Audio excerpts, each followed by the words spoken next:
There were a great female scholar by the name of Fatima Samarqandiyya.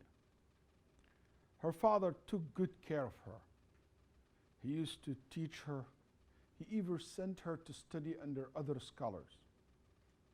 And soon she became one of the most recognizable scholars in her region.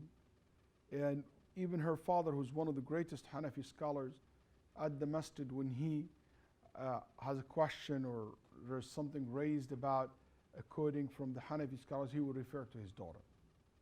He used to give fatwa, and he will sign the fatwa with his name and his daughter's name underneath of her.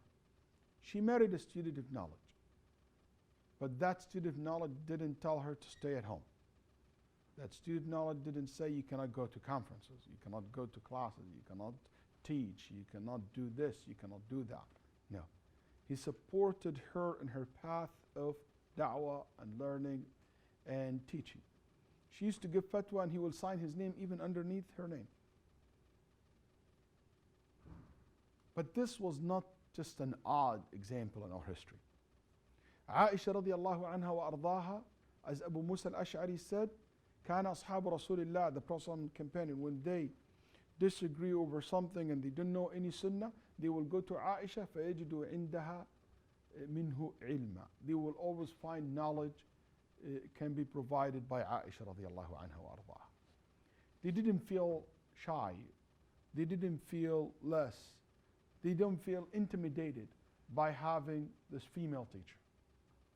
And I kind of jump over the history from one generation to another to show you that this is just not in one generation. You go all the way to the 8th century. You look at Al-Hafidh ibn Hajar al-Asqalani rahimahullah ta'ala. And he take his wife to Mecca to study under the shuyukh and the ulama and give her ijazah. And she used to teach Sahih al-Bukhari. She taught his students Sakhawi at home. He read Sahih al-Bukhari with her while his sheikh in the house.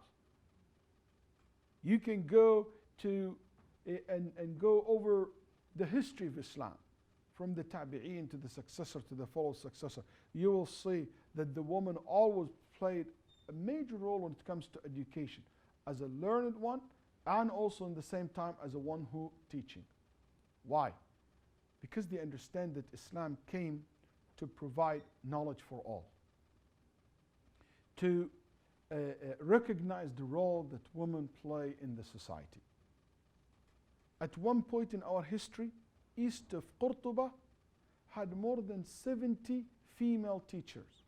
They used to teach students math, reading, writing, basic science. Just in east of Qurtuba. Some of the scholars will count among their teachers 100 plus female teachers. And this is a common thing among the ulama, rahimahumullah. Pick the books of the biography of the Sahaba, the biography of the scholars. You will find a long list of female. I'm saying this because we need to not only to limit the knowledge and the study to one field.